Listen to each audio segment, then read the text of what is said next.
Hali gani mwanafamilia wa channel tupendwa hii hapa ya Bizoza Media.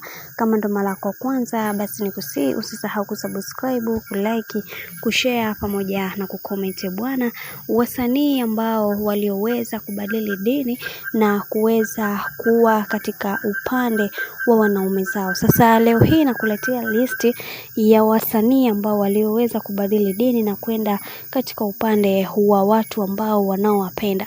Cha kwanza ni zungumza kitu kimoja ambacho usichoweza kukifahamu kuhusiana na masuala mazima ya elimu ya kidini. Kwanza unatakiwa kuweza kubadili dini ukiwa na akili zako timamu na kuelewa kwamba unabadili dini kutokana na imani. Sio unabadili dini eti tu kwa sababu ya mahusiano. Hichi kitu sio kitu kizuri na sio kitu bora sana katika swala zima la imani. Unatakiwa kuweza kubadili dini ukiwa na imani na ile dini ambayo ulioweza kuichagua.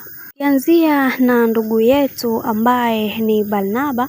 Barnaba huyu tumeweza kuona aliweza kubadili dini kutoka Ukristo kwenda Uislamu. Sasa yeye aliamua kuweza kumfuata mke wake ambaye anasema mwenyewe alimpenda kwa dhati na anaamini watadumu katika maisha yao au katika mahusiano yao kwa muda mrefu. Na pia kitu ambacho alichoweza kukizungumza bwana mkubwa Barnaba ni kuhusiana na yeye kumpenda bibie Lea. Kutokana na haya yote ambayo yameweza kutokea katika maisha, watu wengi wameamua kuweza kumpa pongezi nyingi kuhusiana na maamuzi ambayo aliyoweza kuyafanya, kwa sababu ni maamuzi ambayo inakuwaga ni ngumu sana mtu kuyafanya, lakini kwa upande wake aliweza kuchukua hatua na kuweza kubadili pia. Na pia tukirudi kwa upande wa star mwingine ni bibie Paula. Yeye Paula aliamua kuweza kubadili dini na kurudi kwa upande wa Mario, na hii ni kutokana na upendo wa dhati ambao waliokuwa nao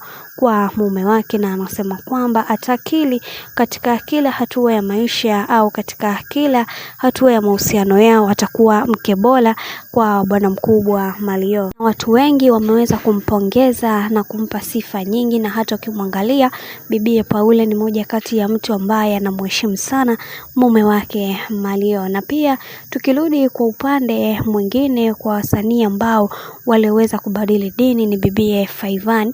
Faivani yeye ametoka kwenye dini ya Uislamu na kuelekea kwenye dini ya Ukristo ambako ameweza kumfuata mzazi mwenzie ambaye ni bwana mkubwa Laivani, na akisema kwamba anakili katika kila hatua ya maisha ambayo amekuwa akiyapitia katika maisha yake, ameona si vyema kuweza kufanya maamuzi magumu ya yeye kuweza kwenda upande wa mume wake, kwa sababu mume wake ndio kila kitu katika maisha yake, na anatamani kuweza kutengeneza maisha yaliyo bora kwa mtoto wake. Tukirudi pia kwa upande wa bibie Kajala Masanja.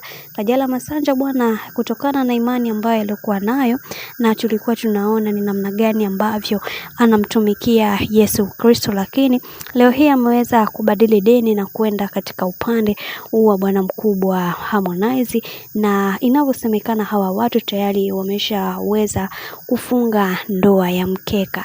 Na tukirudi kwa upande mwingine ni bibie Giggman, ameweza kubadili dini kutoka Ukristo kwenda Uislamu na amekili kuweza kuitumikia dini hiyo kwa hali na mali na kufanya aweze kubadilika katika maisha yake. Bwana, mambo ndo kama hivyo. Wasanii kama tunavyozidi kuona wanazidi kubadili dini. Mimi nikusii kitu kimoja, kama ndo mara yako kwanza usisahau kusubscribe, kulike, kushare pamoja na kucomment.